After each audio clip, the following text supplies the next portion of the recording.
Hi, I'm Chef George Mendez and I'm the owner and executive chef of Ohio Japanese Comfort Food. I also have Tadeo Filipino-Mexican Comfort Food, which is located in Quezon City. I also have other concepts like Bird Tubs and Hatch Manila, which is located also in Quezon City as well. I've been a chef for 10 years and doing a food consultancy for quite a while. At this very moment, I'm very excited because I'll be using world-class quality and reliable Koizumi kitchen appliances. So join me and let's create a delicious yet very easy recipes using Koizumi small kitchen appliances.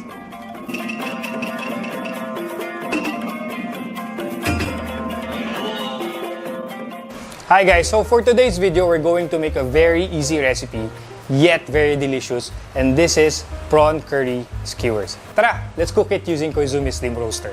So now let's cook prawn curry skewers.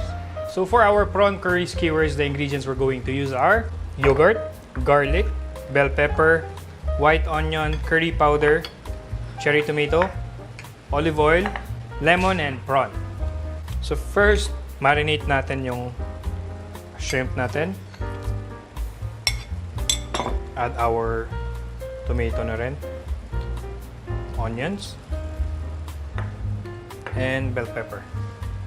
Squeeze of lemon juice, curry powder, garlic, olive oil, and season it with salt and pepper.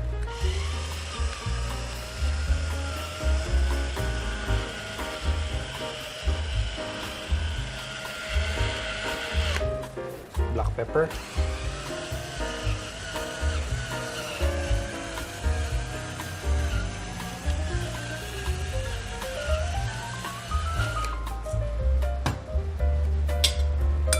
mix. Let it marinate for at least 30 minutes. Okay, so after marinating, skewer na natin siya.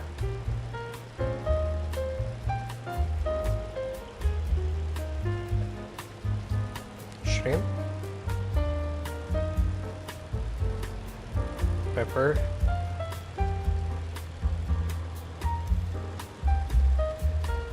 shrimp again,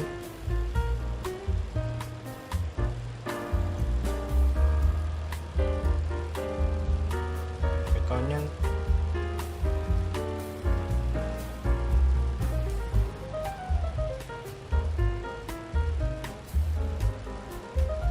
shrimp again, and tomatoes.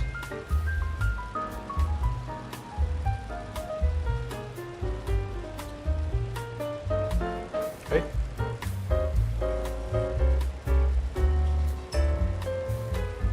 So after natin skewer, let's grill it na. So by the way guys, Koizumi Slim Roaster is very compact, reduce odor and deodorant filter, double-sided heater, and easy to grill without turning over, easy to clean, and can be disassembled. So while grilling, mix lang natin yung yogurt natin and garlic for our sauce. Then add black pepper,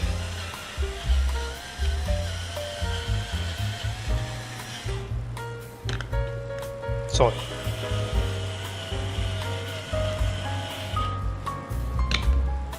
that's it.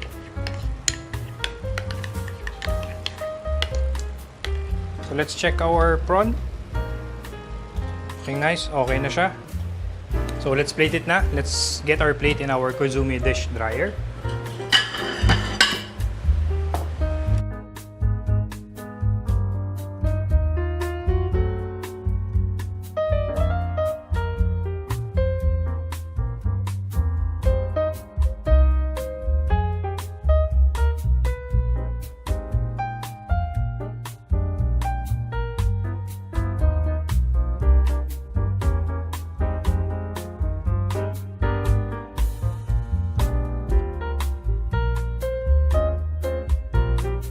So this is it, our prawn curry skewers.